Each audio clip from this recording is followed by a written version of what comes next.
Hello friends, welcome to my channel सीखो हमारे साथ। आज की वीडियो में हम बात करेंगे डॉम के CSS स्टाइलिंग मेथड्स की। यहाँ पर बेसिकली हमारे पास डॉम के अंदर CSS के 3 मेथड्स होते हैं जिनकी हेल्प से हम CSS को गेट कर सकते हैं, सेट कर सकते हैं। पहला मेथड है स्टाइल, दूसरा क्लास नेम और तीसरा क्लास लिस्ट।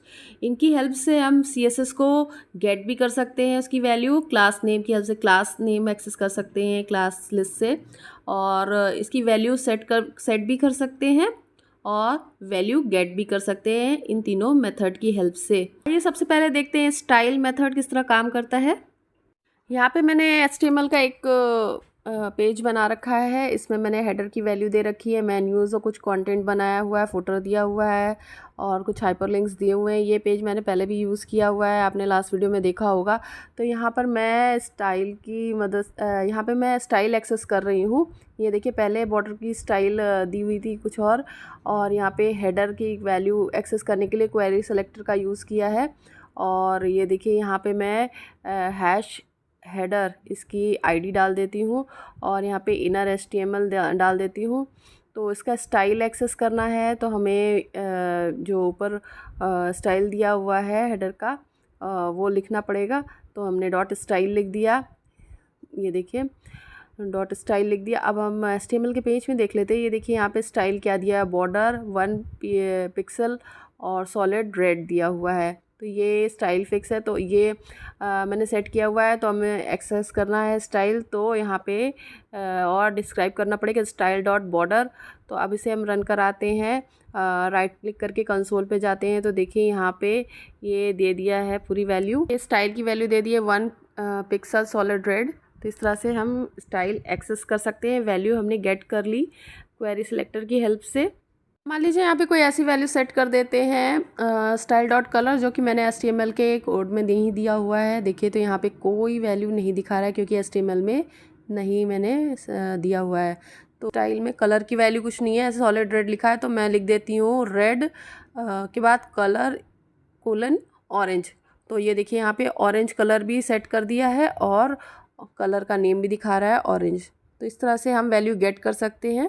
अब देखते हैं स्टाइल नाम की मेथड से HTML के कोड में किसी भी वैल्यू को सेट कर सकते हैं किस तरह से। तो स्टाइल डॉट कलर अभी मैंने सेट किया था।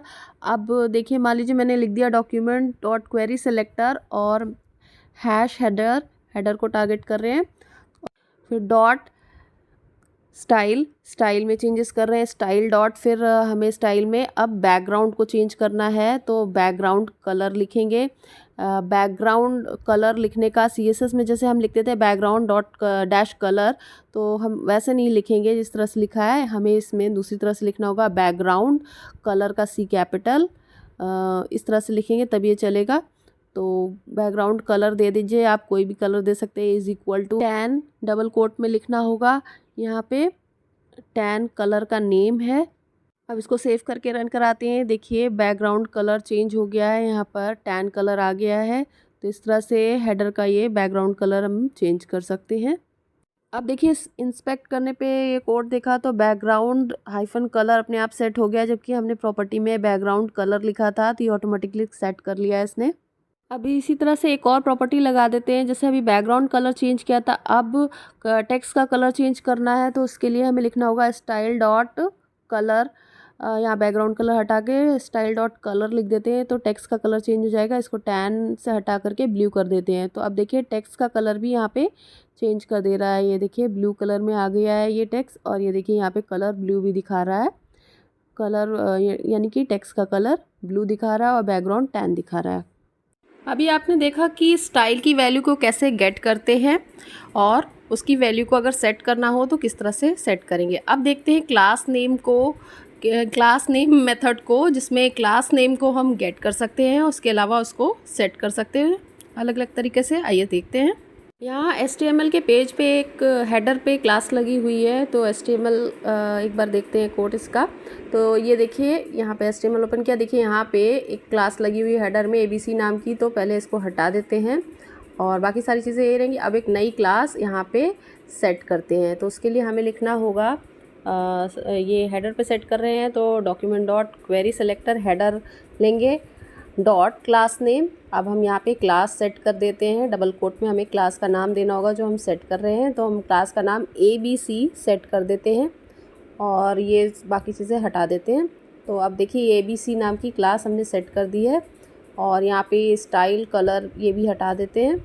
यहाँ पे क्लास नेम लगा देते हैं, तो जो भी क्लास गेट होगी तो उसका नेम शो कर दे।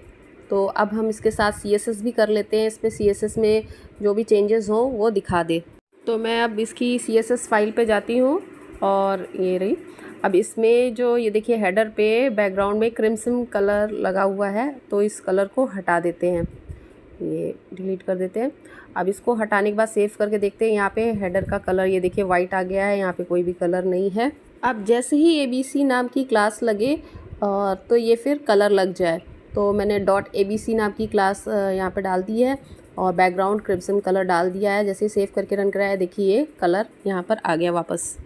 मैंने HTML से हटा दिया था ये कलर और मैंने यहाँ पे HTML के हेडर की प्रॉपर्टी में क्लास नेम सेट कर दिया है यहाँ पे, तो ये कलर आ गया आप देख रहे हैं। अब मैं यहाँ जितनी भी मल्टीपल क्लासेस सेट करना चाहूँ देना चाहूँ दे सकती हूँ। तो यहाँ पे जैसे मैंने दे दिया XYZ क्लास एक और दे दिया। तो अब इसमें आप कंसोल पे देखेंगे राइट क्लिक करके, तो यहाँ पे ये देखिए यहाँ पे 2 क्लासेस के नेम आ गए ABC XYZ। तो ये क्लासेस नेम भी हम जितने देना चाहें सेट कर सकते हैं। अब इसी में मैं आपको एलिमेंट पे क्लिक करके दिखाऊं, तो देखिए यहाँ पे ये हेडर में 2 क्लासेस लग रही हैं ABC और XYZ। तो अब यहाँ पे देखिए ये स्टाइल में आप देखिएगा तो ये देखिए ABC क्लास लगी हुई, इसमें क्रिम्सन कलर लगा हुआ है और दूसरी क्लास मैंने बनाई हुई थी वो XYZ। अब देखिए यहाँ पे XYZ में मैं कुछ कलर डिफ़ाइन कर देती हूँ। जैसे मान लीजिए ये XYZ क्लास मैंने दी हुई थी, यहाँ पे CSS में डाल देती हूँ XYZ और उसका बैकग्राउंड कलर ग्रीन डाल देती हूँ। तो अब देखिए ये यहाँ पे इसका बैकग्राउंड कलर ग्रीन हो गया है, XYZ क्लास लग गई है। एक्चुअली जो सबसे बाद में क्लास लगाई जाती है वो अप्लाई हो जाती है। तो देखिए यहाँ पे ये वाला काट दिया है, यहाँ पे क्रिम्सन कलर नहीं ग्रीन कलर लगा हुआ है बैकग्राउंड का और ये XYZ क्लास चल रही है, ठीक है। तो इस तरह से आप जो सी भी चाहें क्लास नहीं डाल सकते हैं और उनकी वैल्यूज़ को भी सेट कर सकते हैं। और देखिए मैंने दूसरी लाइन में यहाँ पे क्लास नेम को भी गेट किया हुआ है। अब हम क्लास लगाने का दूसरा मेथड जो है क्लास लिस्ट वो देखेंगे और ये भी समझेंगे क्लास नेम और क्लास लिस्ट मेथड में क्या डिफरेंस है। तो यहाँ पे मैंने क्लास नेम लगा रखा है, तो यहाँ पे सिंपली सारी चीज़ें वैसे ही रहने देते हैं। क्लास नेम की जगह हम लिख देते हैं क्लास लिस्ट। तो क्लास लिस्ट में मैं क्लास नेम दिए हुए हैं अभी, और नीचे वाले में गेट कराने में क्लास नेम ही रहने देते हैं और इसको रन कराते हैं। जैसा है यहाँ पे क्लास लिस्ट और यहाँ पे क्लास नेम ऐसे ही रहता है। अब ये देखिए यहाँ पे क्लास नेम में यहाँ पे 2 नेम रिटर्न कर रहा है और ये देखिए स्ट्रिंग फॉर्म में 2 नेम रिटर्न कर रहा है क्लास के ABC और XYZ। ये क्लास के नाम स्ट्रिंग फॉर्म में रिटर्न कर रहा है। मान लीजिए आप यहाँ पे क्लास नेम की जगह क्लास लिस्ट रिटर्न करा लेते हैं, क्लास लिस्ट गेट करते हैं, तो यहाँ पे क्या आ रहा है, ये डॉम टोकन लिस्ट का एक एरे बना दे रहा है और इसमें इंडेक्स नंबर 1 पे ABC क्लास है और इंडेक्स नंबर 2 पे XYZ क्लास है, एरे रिटर्न कर रहा है। तो इस तरह से ये 2 क्लासेस की एरे बना करके उसको रिटर्न कर रहा है, तो ये क्लास लिस्ट है। तो ये बेसिकली 2 ये डिफरेंस है कि इसमें सिंपली एक स्ट्रिंग रिटर्न करता है क्लास नेम की लिस्ट बना करके और इसमें एक एरे रिटर्न करता है। अब मैं इसके कुछ मेथड बताती हूँ। पहला एक ऐड और रिमूव, इसके अलावा भी और हैं लेकिन अभी ये 2 समझते हैं पहले।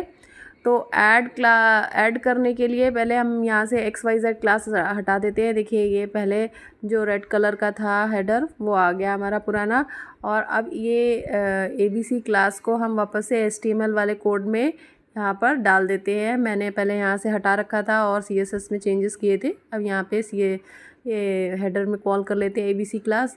इसी तरह से अब यहाँ पे इसमें एक और क्लास ऐड करना चाहते हो तो इसके लिए यहाँ पे इक्वल टू और डबल कोट हटा देंगे और यहाँ पे लिखेंगे सिंपली ऐड।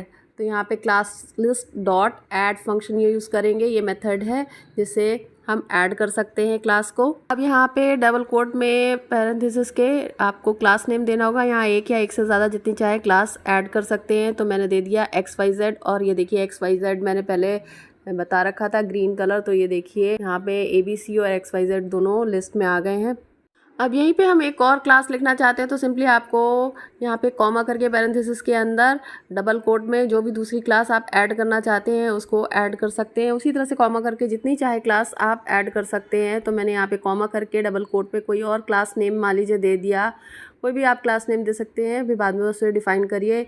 आप लिख दीजिए EFG, मान लीजिए मैंने कोई क्लास दे दी तो आप देखिए ये एक और नई क्लास ऐड हो गई यहीं पर। इसी तरह और भी कर सकते हैं। देखिए यहाँ लिस्ट में पहले ABC क्लास जो मैंने HTML में लगा रखी है आपको बताया था, फिर XYZ अभी मैंने ऐड करी है ग्रीन कलर उसमें, और उसके अलावा एक EFG क्लास जो मैंने ऐड करी। इसी तरह से जितने चाहे आप यहाँ पे क्लास लिस्ट की हेल्प से जितने चाहे आप क्लास ऐड कर सकते हैं। तो ये था क्लास लिस्ट का मेथड ऐड। इसी तरह से आप चाहें तो क्लास को रिमूव भी कर सकते हैं। तो उसके लिए सबसे पहले एक काम करते हैं, हम ये XYZ और EFG क्लास जो है ये दोनों क्लास को यहाँ से हटा करके HTML में डाल देते हैं। ABC लगी XYZ और EFG भी डाल देते हैं यहाँ क्लास नेम में। तो देखिए यहाँ पे हमने जो अभी HTML की फ़ाइल में डाला है क्लासेस, ये यहाँ पे भी इसकी लिस्ट आ रही है डॉम में। तो आप देखिए अगर मान लीजिए ये क्लासेस हमें रिमूव करनी है तो क्या करना होगा। तो यहाँ जहाँ पे ऐड लिखा है हमने यहीं पर रिमूव लिखेंगे, और पैरेंथेसिस यानी राउंड ब्रैकेट के अंदर हमें उतनी क्लासेस के वो नेम देने होंगे डबल कोट में जिन्हें हमें रिमूव करना है। तो मान लीजिए मैंने XYZ दे दिया डबल कोट में, ये क्लास मुझे रिमूव करनी है। तो ये क्लास अब यहाँ से रिमूव हो जाएगी। XYZ में ग्रीन कलर था, आपको बताया था, देखिए हट गया ग्रीन कलर वाला हेडर जो था हमारा बैकग्राउंड वो चला गया, और पुराना ये क्रिमसी कलर में आ गया। ये देखिए ABC क्लास लगी है, EFG क्लास लगी है, और इसकी लेंथ 2 हो गई। XYZ क्लास हटा दी गई है। अब लेकिन यहाँ पे हमारे HTML पेज में अभी भी लगी हुई है, लेकिन यहाँ से डॉम से इसे हटा दिया है XYZ क्लास को। HTML में होने के बावजूद भी वो शो नहीं कर रहा वहाँ पे डॉम में। क्लास लिस्ट के और भी कई सारे मेथड हैं जो आगे समझेंगे वीडियो में हम। जावास्क्रिप्ट में क्लास लिस्ट मेथड कई सारे हैं, जिनमें से मैंने 2 डिस्कस किए हुए हैं। क्लास को ऐड करना और रिमूव करना, क्लास लिस्ट को ऐड करना और रिमूव करने के लिए मेथड जो थे वो मैंने आपको बताया है। तो इसी तरह से और भी मेथड है, जैसे ऐड क्लास, रिमूव, उसके अलावा टॉगल, कंटेन्स, फिर है आइटम और लेंथ निकालना। तो ये सारे मेथड्स हैं जो हम डिस्कस करेंगे। क्लास लिस्ट के जो मेथड हैं, मैंने क्लास को ऐड करना क्लास लिस्ट को और रिमूव करना आपको बताया हुआ है। अब आगे के मेथड्स हम समझते हैं कि किस तरह से यहाँ पे हमारे जावास्क्रिप्ट में यूज़ होता है। तो देखिए ये मैंने एक CSS की फ़ाइल बनाई थी जिसमें बैकग्राउंड में क्रिम्सन कलर लगाया हुआ था, ये मैंने आपको पहले बता रखा है। तो अगर हमें टॉगल क्लास हमें यूज़ करना है, ऐड और रिमूव मैंने आपको बता रखा है, होप ये आपको समझ में आया होगा। और टॉगल मेथड यूज़ करना है तो उसके लिए क्या करना होगा, उससे पहले मैं आपको लेंथ मेथड बताती हूँ। देखिए मैंने क्लास आइटम्स का लिस्ट बताया था, तो उसमें ये देखिए लेंथ यहाँ पे नीचे दिखा देता है ऑटोमेटिकली 2। मान लीजिए हमें इसे गेट करना है तो उसके लिए क्या करना होगा, तो सिंपली हम जिस तरह से लिखते थे document dot element by ID header dot class list, तो उसमें उसका मेथड है डॉट लेंथ। तो आपको सिंपली डॉट लेंथ लिख देना है, और उसके बाद ये मैंने डॉट लेंथ लिखा हुआ है, इसको किसी वेरिएबल में कंटेन कर लेंगे जिससे हम प्रिंट करा सकते हैं। वेरिएबल ए को हमने कंसोल डॉट राइट पे प्रिंट, कंसोल डॉट लॉग में प्रिंट करा लिया। देखिए 3 लेंथ आ रही है, इसमें 3 क्लासेस लगी हुई हैं तो 3 लेंथ आ रही है। तो इस तरह से हम सिंपली लेंथ को गेट कर सकते हैं। ये पूरी लाइन को एक जो भी लेंथ आ रही है ए में कंटेन हो गई है। तो ए एक वेरिएबल ले लिया जिसमें लेंथ को स्टोर करा है। इसी तरह से मैंने अभी बताया थोड़ी देर पहले कि दूसरा एक और मेथड है टॉगल। टॉगल को हम किस तरह से यूज़ करेंगे आइए समझते हैं। तो टॉगल मेथड में जैसे मान लीजिए यहाँ पे ऐड में 2 क्लासेस दी हुई हैं XYZ और EFG। तो टॉगल मेथड का काम होता है कि अगर पर्टिकुलर उस पर क्लिक करें तो वही क्लास लग जाए और फिर हट जाए, और जब क्लिक करें तो दोबारा लग जाए, टॉगल हो। तो इस तरह से XYZ मैंने टॉगल मेथड में यूज़ किया है। और यहाँ पे HTML की फ़ाइल में हेडर में से ABC सिर्फ लगा रहने देते हैं क्लास, बाकी हटा दिया है मैंने। और यहाँ पे देखिए मैंने एलिमेंट में भी आपको दिखा दूँ, यहाँ पे सिर्फ ABC क्लास लगी हुई है। तो यहाँ पे क्लिक किया तो टॉगल की हेल्प से यहाँ पे दूसरी क्लास लग गई XYZ, जो मैंने टॉगल मेथड क्लास में बताई हुई है। तो तो अब टॉगल मेथड की हेल्प से क्लास XYZ लग गई, फिर दोबारा हटाया तो दोबारा हट गई। तो इस तरह से ये लग जाएगी और दोबारा क्लिक करेंगे तो हट जाएगी। ये आप किसी इवेंट पे भी यूज़ कर सकते हैं। ये होता है काम टॉगल मेथड का कि आप जब चाहें वहाँ पे क्लिक करें तो वो क्लास लग जाए और जब हटाएं तो वो क्लास वहाँ से हट जाए। तो इस तरह से हम टॉगल का यूज़ करेंगे। आप देख रहे हैं gate element by ID dot class list dot toggle, इस तरह से यूज़ करेंगे। फिर नेक्स्ट है हमारा, ये था टॉगल मेथड, आपको आई होप समझ में आएगा, लेंथ मैंने आपको बता दिया है। फिर नेक्स्ट है आइटम इंडेक्स और कंटेन्स क्लास। तो इसको कैसे करेंगे ये समझते हैं।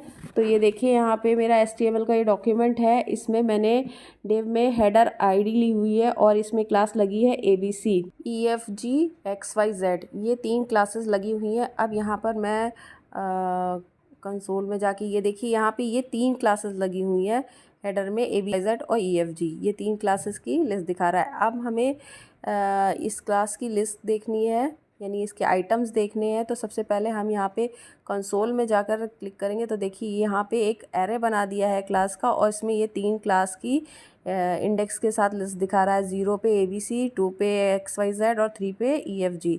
तो हमें एक पर्टिकुलर क्लास को अगर एक्सेस करना है तो क्लास लिस्ट डॉट आइटम, और आइटम में पैरेंथेसिस में यहाँ पे नंबर देना होगा, वो इंडेक्स नंबर देना होगा जो पर्टिकुलर क्लास हम देखना चाहते हैं।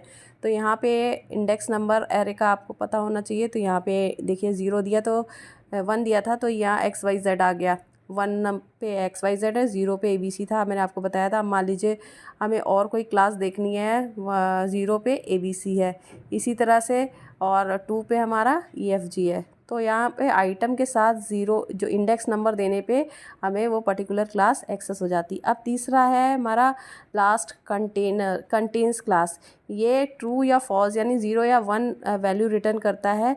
अगर कोई क्लास है या नहीं, या प्रेजेंट है या नहीं, वो पता करने के लिए हम कंटेन्स का यूज़ करते हैं कि ये क्लास है इसमें या नहीं है। तो 0 या 1 रिटर्न करेगा, यानी ट्रू या फॉल्स वैल्यू रिटर्न करेगा। ये समझते हैं। मैंने यहाँ हेडर पे ABC XYZ EFG क्लास लगाई हुई है। अब देखते हैं ये क्लास इसमें है या नहीं। तो यहाँ से आइटम को हटा के हम लिख देंगे कंटेन्स। अब कंटेन्स में यहाँ पे क्लास का नाम देना होगा डबल कोट, जिसे हम चेक कराना चाहते हैं कि वो प्रेजेंट है या नहीं। तो यहाँ पे लिखा डबल कोट में XYZ। तो हम यहाँ देखते हैं ये क्लास प्रेजेंट है या नहीं। तो हमने हेडर पे क्लिक किया और ये देखिए क्लिक इवेंट पे मैंने डाला हुआ है फंक्शन, तो ये ट्रू दिखा रहा है, यानी कि XYZ क्लास प्रेजेंट है। इसी तरह से मैंने ABC लिखा, अब ये देखते हैं ये प्रेजेंट है या नहीं। हेडर पे क्लिक किया तो ये ट्रू दिखा रहा है, तो ये भी प्रेजेंट है, जैसा कि आपने देखा ही है। उसमें मैंने हेडर पे डाल रखी है क्लास। तो इसी तरह कोई ऐसी क्लास देते हैं जो नहीं है, तो मान लीजिए लिख दिया फर्स्ट। अब देखते हैं ये प्रेजेंट है या नहीं। तो क्लिक किया तो ये फॉल्स दिखा रहा है, यानी फर्स्ट नाम की क्लास नहीं बनी है। आपने देखा इसमें फर्स्ट नाम की क्लास नहीं है। तो इस तरह से हम कंटेन्स नाम के मेथड से हम चेक कर सकते हैं कोई क्लास है या फिर नहीं है। तो ये ट्रू या फॉल्स वैल्यू रिटर्न करेगा। तो ये हम इसकी हेल्प से अलग अलग प्रोग्राम्स में हम इसे क्लास की प्रेजेंट को चेक करा सकते हैं।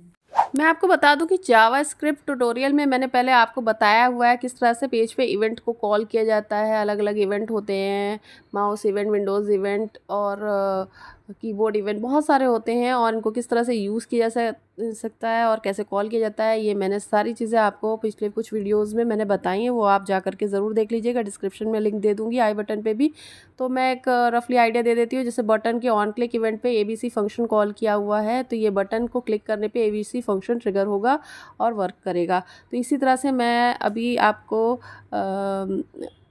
कुछ फंक्शंस बताऊंगी। इसी तरह से इमेज को भी ऑन माउस स्क्रीन ओवर यानी वहाँ पर अगर माउस ले जाएंगे तो XYZ फंक्शन वर्क करेगा और वो पर्टिकुलर फंक्शन ट्रिगर होगा और वर्क करेगा। तो इस तरह से अलग अलग इवेंट होते हैं, अलग अलग ऑब्जेक्ट पे हम इवेंट डाल करके फंक्शंस को कॉल कर सकते हैं। तो ये इवेंट इस तरह से वर्क करते हैं। आपको इसकी डिटेल वीडियो मिल जाएगी ट्यूटोरियल में, तो आप वहाँ से डिटेल वीडियो देख लीजिएगा। अब हमें HTML DOM में कोई इवेंट पास करना है, इवेंट के थ्रू कोई वर्क कराना है, तो हम कुछ इस तरह लिखेंगे document dot gate element by ID यहाँ पे देना होगा। फिर यहाँ पे डॉट करके, जैसे मैंने ऑन क्लिक इवेंट लिखा है, आपको जो इवेंट चाहिए वो इवेंट लिखेंगे। बहुत सारे इवेंट्स होते हैं, तो ऑन क्लिक इवेंट लिखा, फिर इज इक्वल टू यहाँ पे फंक्शन नेम लिखना है कि जो फंक्शन कॉल हो जाए इस इवेंट के ट्रिगर होने पे, वहाँ पे फंक्शन नेम लिख करके सेमीकोलन से टर्मिनेट करेंगे। तो ये एक तरीका होता है HTML DOM में इवेंट को यूज़ करने का। तो इसको समझने के लिए देखिए मैंने ये HTML का डॉक्यूमेंट बना रखा है और मैंने आपको पहले बताया था, इसका मैंने यूज़ किया था। अब मान लीजिए इसमें मैं चाहती हूँ कि ये जो हेडर बना हुआ है उसमें जाकर हम माउस से क्लिक करें या माउस लेके जाएं तो वहाँ पे उसका कलर चेंज हो जाए। तो उसके लिए हमें क्या करना होगा, तो इवेंट कॉल करना होगा ऑब्वियसली। तो पहले तो मैं ये सारी चीज़ें हटा देती हूँ, इसकी ज़रूरत नहीं है, ये रिमूव और ये तो हम पहले पढ़ चुके हैं। फिर यहाँ पे इवेंट कॉल करने के लिए सबसे पहले हमें लिखना पड़ेगा document dot gate element by ID. तो आईडी पास करनी है, आपको मैंने बताया था हेडर आईडी है उसका। तो हेडर यहाँ पर लिखेंगे आईडी में, फिर डॉट के बाद यहाँ पे ऑन क्लिक इवेंट हम कॉल कर लेते हैं। ऑन क्लिक इवेंट में कोई फंक्शन का नाम दे देते हैं जिसे हम बाद में डिफ़ाइन करेंगे। मान लीजिए फंक्शन का नाम ABC दे दिया है। अब इस फंक्शन को डिफ़ाइन कर लेते हैं, फंक्शन ABC डिफ़ाइन कर लेते हैं हम। अब इसमें फ़ंक्शन में हम ये डिफ़ाइन करते हैं कि इसका हेडर का बैकग्राउंड कलर क्या हो जाए। बैकग्राउंड कलर जो भी हम सेट करना चाहें तो हमें लिखना होगा document dot gate element by ID. और इसका स्टाइल मेथड है, स्टाइल में हमें स्टाइल के थ्रू हम मेथड के थ्रू हम बैकग्राउंड कलर चेंज कर रहे हैं। तो बैकग्राउंड कलर हम यहाँ पे दे देते हैं मान लीजिए ग्रीन। तो जब भी ऑन क्लिक इवेंट हो ट्रिगर तो ये ABC फंक्शन वर्क करे, और जिसमें मैंने एक दे रखा है ग्रीन कलर। तो देखिए ये यहाँ पे क्लिक करने पर ग्रीन कलर आ रहा है, जैसे ही हम वहाँ पे क्लिक कर रहे हैं तो ग्रीन कलर आ रहा है। तो इस तरह से ये इवेंट का यूज़ कर सकते हैं हम DOM के अंदर। तो इस तरह से भी इवेंट को कॉल किया जा सकता है, जिसमें DOM के में ही अलग अलग इवेंट कॉल कर सकते हैं। तो ये इवेंट लगाने का नया तरीका है। इवेंट इज इक्वल टू आप ऑन क्लिक इवेंट या जो भी इवेंट डालना चाहते हैं लिख करके फंक्शन देंगे तो वो वर्क करेगा। इसी तरह से ऑन क्लिक इवेंट के अलावा भी मैंने कई सारे आपको इवेंट बताए हैं, वो यूज़ कर सकते हैं। जैसे ऑन माउस ओवर है, मान लीजिए यहाँ पे माउस ले जाए और ये इसका कलर चेंज हो जाए, तो ऑन माउस ओवर पे भी इस तरह से हम इवेंट कॉल कर सकते हैं। अब इवेंट को डालने के लिए एक दूसरा तरीका है जो सबसे ज़्यादा यूज़ होता है, DOM add event listener method. तो इस मेथड में क्या करना होता है, हम कुछ इस तरह लिखते हैं document dot gate element by ID, फिर डॉट करके ऐड इवेंट लिसनर लिखेंगे। फिर यहाँ पे पैरेंथेसिस में आपको पैरामीटर्स देने, यहाँ पे आपको इवेंट का नाम लिखना है। लेकिन यहाँ पे जैसे क्लिक लिखा है, हम नॉर्मली लिखते हैं on click on mouse over, तो ऑन नहीं लिखना है, बस क्लिक लिखना है इवेंट का नाम, और फिर इसके बाद कॉमा लगा के जो भी हम फंक्शन का ट्रिगर कराना चाहते हैं इस इवेंट पर वो फंक्शन नेम लिखेंगे, और फंक्शन नेम लिखने के बाद इसको क्लोज कर देंगे। एक और चीज़ मैं यहाँ पे बताना चाह रही हूँ कि ये जो फंक्शन नेम है इसको हम यहीं पे डिफ़ाइन ही कर देते हैं। जैसे हम नॉर्मली फंक्शन नेम कॉल करते हैं फिर बाद में नीचे डिफ़ाइन करते हैं, हम चाहें तो यहीं पे डिफ़ाइन कर देंगे। जैसे फंक्शन नेम लिखा, फिर इसी के कर्ली ब्रेसेस में सेट ऑफ स्टेटमेंट जो भी आप वर्क कराना चाहते हैं उस इवेंट पर, तो वो हम यहाँ पर लिख देंगे, फिर क्लोज कर देंगे सेमीकोलन से। आइए प्रैक्टिकली समझते हैं इसको कैसे करना है। तो देखिए यहाँ पे document dot gate element by ID मैंने हेडर लिया हुआ है, और यहाँ पे मैंने ऑन माउस क्लिक इवेंट पे किया था, तो यहीं पे हम लिख देंगे ऐड इवेंट लिसनर। ठीक है, तो ऐड इवेंट लिसनर लिख करके अब यहाँ पे पैरामीटर्स में सबसे पहले इवेंट देंगे। मान लीजिए मैंने क्लिक इवेंट दिया, फिर कॉमा करके यहाँ पे फंक्शन कॉल करेंगे। फंक्शन में वही ले लेती हूँ ABC फंक्शन। दो तरीके मैंने आपको बताए हैं, पहले वाला तरीका पहले यूज़ करते हैं, ABC फंक्शन ले लिया, और ये देखिए फंक्शन तो नीचे डिफ़ाइन है ही है। तो अब इसको सेव करके रन कराते हैं। इसमें बैकग्राउंड मैंने ग्रीन कर रखा था, ये देखिए यहाँ पे क्लिक किया तो ये ग्रीन हो गया बैकग्राउंड। तो ये क्लिक इवेंट पे वर्क कर रहा है ये फंक्शन, तो ये इस तरह से काम करेगा। मेथड सबसे ज़्यादा यूज़ किया जाता है। ज़्यादा यूज़ करने का कारण ये है कि इसमें ऐड इवेंट लिसनर लगाकर आप मल्टीपल इवेंट कॉल कर सकते हैं, कई अलग अलग तरह के इवेंट आप कॉल कर सकते हैं। तो देखिए मैंने दो इवेंट अब मैं लगा कर आपको दिखाती हूँ। देखिए ये क्लिक वाले को हटा करके मैं यहाँ पे इवेंट इसको पहले कॉपी पेस्ट कर लेती हूँ, फिर उसके बाद पहले वाले में क्लिक है तो उसको हटा के ऑन माउस एंटर ये वाला इवेंट लगा देते हैं और दूसरा वाला क्लिक इवेंट पे ही रखते हैं और यहीं पे फंक्शन डिफाइन कर देते हैं। तो ये जो मैंने दूसरा मेथड बताया उसमें आपको फंक्शन नेम लिखने की ज़रूरत नहीं है, यहाँ पे सिंपली आपको लिखना होगा फंक्शन और इसकी डेफिनेशन आप यहीं पर दे देंगे पैरेंथेसिस में, फिर यहाँ करली ब्रेसेस में जो भी आप डेफिनेशन देना चाहें दे सकते हैं, जैसा कि मैंने अभी थोड़ी देर पहले आपको बताया था। तो ये दूसरा मेथड है, तो मैंने दे दिया है क्लिक इवेंट दिया है और फिर फंक्शन दिया है, फिर उसके बाद करली ब्रैकेट में मैंने ये स्टेटमेंट लिख दिया है document get element ID, header दे दिया है और डॉट स्टाइल डॉट बॉर्डर। अब इसका बॉर्डर मैं चाहती हूँ कि 10 पिक्सल सॉलिड रेड हो जाए, तो ये दूसरे वाले इवेंट पे ये वाला वर्क हो। तो ये मैंने कर दिया है। अब इसके बाद अब इसको करके देखते हैं। देखिए यहाँ पे माउस ओवर पे गए तो यहाँ पे ग्रीन कलर हो गया बैकग्राउंड। फिर उसके बाद मैंने दूसरा इवेंट क्या था, क्लिक इवेंट था, तो मैंने क्लिक किया तो ये देखिए बॉर्डर रेड कलर का आ गया 1 पिक्सल का। तो ये इस तरह से 2 अलग अलग तरीके होते हैं और इसमें मल्टीपल इवेंट्स भी हम यूज़ कर सकते हैं। आप चाहें तो ये जो फंक्शंस मैंने बनाए हैं उसमें आप पैरामीटर्स भी डाल सकते हैं। तो पैरामीटर्स डालना मैंने पहले बताया है, फंक्शन का यूज़ भी बताया है, तो उसी तरह से सेम प्रोसेस रहेगा, आप पैरामीटर डाल के वर्क कर सकते हैं। ऐड इवेंट लिस्टनर मेथड में आपने अभी तक 2 पैरामीटर्स सीखे, इवेंट और दूसरा है फंक्शन। इवेंट मैंने आपको यूज़ करना बताया, फंक्शन यूज़ करना बताया और तीसरा पैरामीटर होता है यूज़ कैप्चर। यूज़ कैप्चर की 2 ही वैल्यूज़ होती है, या तो ट्रू होती है या फिर फॉल्स होती है। तो इसको समझते हैं। मान लीजिए ये 2 डिव हैं, दोनों ही डिव पे मैंने मान लीजिए क्लिक इवेंट लगा रखा है। तो मान लीजिए इनर डिव पे मैं क्लिक करती हूँ तो आउटर डिव का भी क्लिक इवेंट ट्रिगर होगा, और अगर आउटर पे क्लिक करती हूँ तो इनर डिव का भी इवेंट ट्रिगर होगा। तो यानी कि एक बार क्लिक करने पे दोनों ही इवेंट ट्रिगर हो जाते हैं। तो ऐसी कंडीशन में हम यूज़ कैप्चर का यूज़ करते हैं, जिसमें हम वैल्यू ट्रू या फॉल्स दे देते हैं।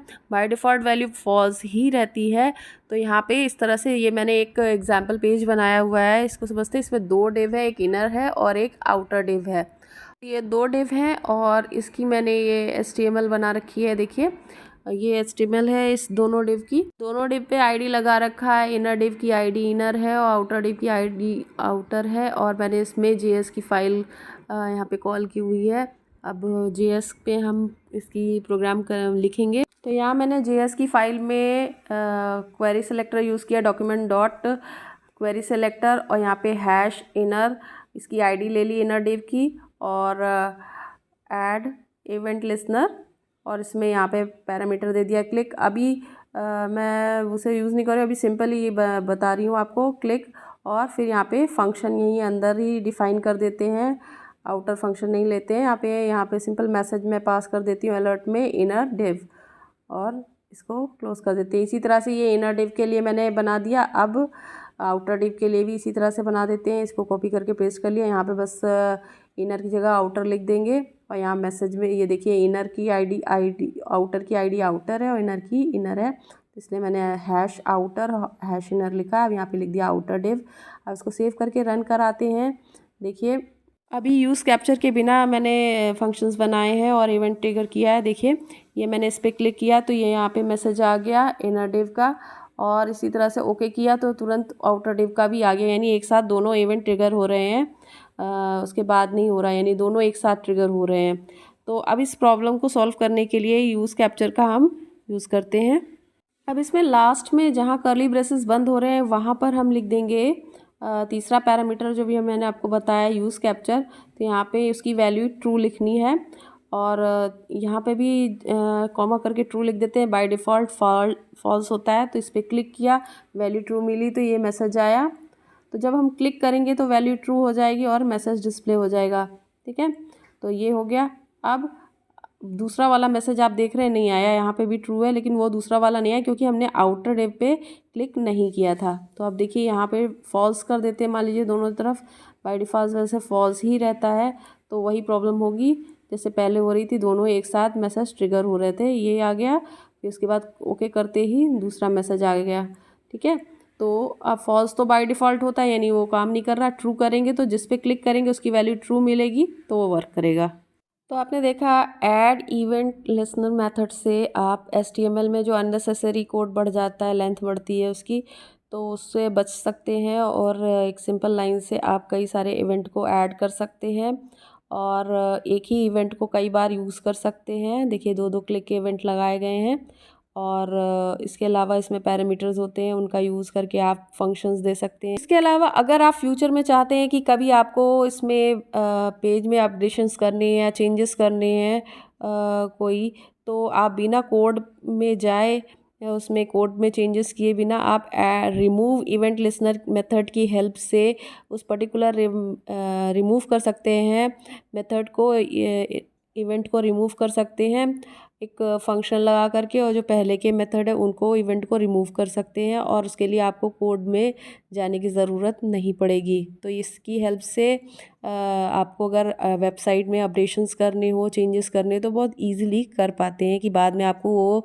नहीं चाहिए इवेंट तो उसे हटा सकते हैं आप। तो आइए समझते हैं इसको कैसे करेंगे प्रैक्टिकली। तो ये एक HTML पेज मैंने जैसा कि पहले बताया बनाया हुआ है और इसी को यूज़ करके हम चेंजेस कर रहे हैं। तो मैंने हेडर पे इस पे काम कर रहे थे, तो ये हेडर पे मैंने कुछ इवेंट्स लगा रखे हैं, आपको अभी थोड़ी देर पहले बताया था, और फंक्शंस क्लिक इवेंट पे है। तो अब ये मान लीजिए माउस लीव इवेंट पे कोई फंक्शन कॉल है और ये इवेंट मुझे हटाना है। माउस लीव इवेंट ये है, पहले से लगा हुआ था और ये मुझे हटाना है। तो सिंपली लिखना होगा document dot gate element by ID, header देना होगा क्योंकि हेडर का हटाना है हमें। फिर यहाँ पे लिखेंगे रिमूव इवेंट लिसनर, फिर ब्रैकेट में हमें वो इवेंट देना होगा माउस लीव और फिर कॉमा करके वो फंक्शन देना होगा और सेमीकोलन से क्लोज करेंगे। तो देखिए यहाँ पे ये फंक्शन XYZ बनाया है मैंने, और जिसमें ये लाइन मैंने डाल दी है रिमूव इवेंट लिसनर, और इसको हमने कॉल कर लिया है यहीं पे। तो ये देखिए यहाँ पे अब क्लिक करने पे कुछ नहीं हो रहा है, वो इवेंट रिमूव हो चुका है, यानी वहाँ पे अगर हम माउस ले जाकर हटाएं तो ग्रीन हो जाए, तो ये हट गया है। और ये जो मैंने XYZ फंक्शन है वो हमने कॉल कर रखा है एक हेडर के ही इवेंट लिसनर पे, क्लिक इवेंट पे, कि वहाँ पे क्लिक करें तो ये रिमूव वाला जो है फंक्शन काम कर जाए, ये जो इवेंट लिसनर लगाया है। तो इस तरह से हम हटा भी सकते हैं अलग अलग जो भी इवेंट पहले हमने लगाए हैं उस चेंजेस को हटा भी सकते हैं। अगर आपको ये वीडियो पसंद आया है तो वीडियो को लाइक करें, चैनल को सब्सक्राइब करें और शेयर करें।